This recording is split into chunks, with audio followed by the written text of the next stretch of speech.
Si est une tradition. Chaque année pour Noël, la famille royale se réunit à Sandringham où elle assiste à une messe et profite de bons moments durant les fêtes de fin d'année. Mais 2023 sera comme les précédentes, Meghan Markle et le prince Harry manqueront à l'appel. Heureusement, la reine Camilla sauve la mise.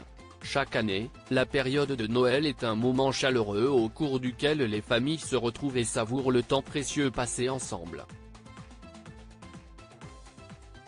Pour la famille royale britannique, cela était d'actualité il y a encore quelques années mais ce n'est plus le cas. Du moins, les Windsor ne sont plus au complet lors de ces rendez-vous. Au fil du temps, les bancs de l'église dans laquelle tout le clan assiste à la traditionnelle messe de Noël se vident. Le prince Philippe et Elisabeth II ne sont plus de ce monde et depuis que Meghan et Harry se sont installés dans leur manoir de Montecito en Californie, ils n'ont pas remis un pied sur le sol britannique en période de Noël. Et leur grand retour ne sera pas pour cette année.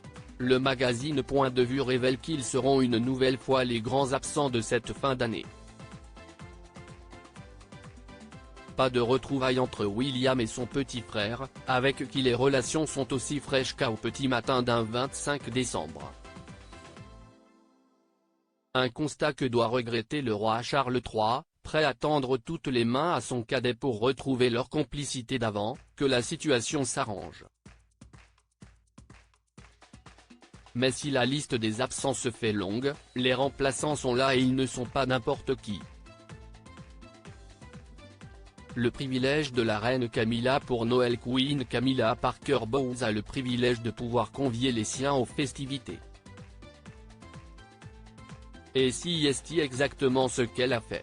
À défaut de passer Noël aux côtés du prince Harry, qui la qualifie de traîtresse, tout de même, dans son livre autobiographique, Camilla va profiter de ceux qui ont toujours été là pour elle et qui ne la prendront, a priori, jamais en grippe comme lui, sa sœur Annabelle Elliot, ses 2 enfants Laura et Tom ainsi que ses 5 petits-enfants, Elisa, 15 ans, Gus et Louis, des jumeaux de 13 ans, dans un mois, Lola, 16 ans et Frédéric, 13 ans, dont certains étaient déjà présents au couronnement.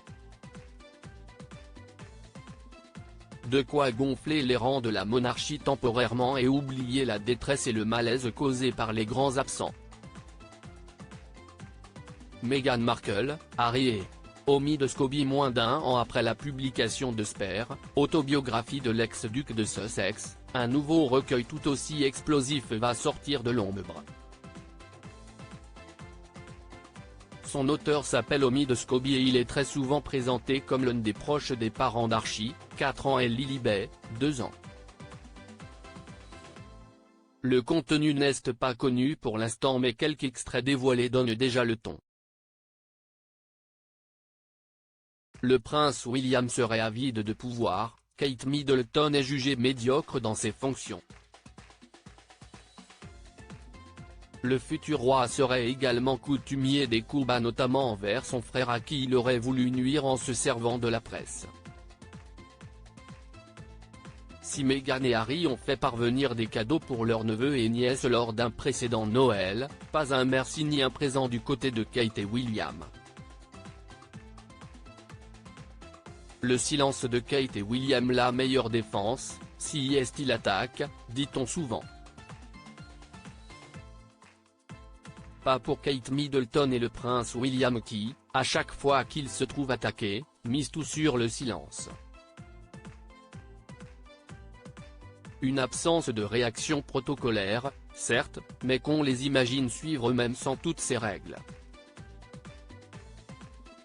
Le prince et la princesse de Galles n'ont jamais été du genre à laver leur linge sale en public. Ce qui n'empêche pas des proches ulcérés de répondre à leur place.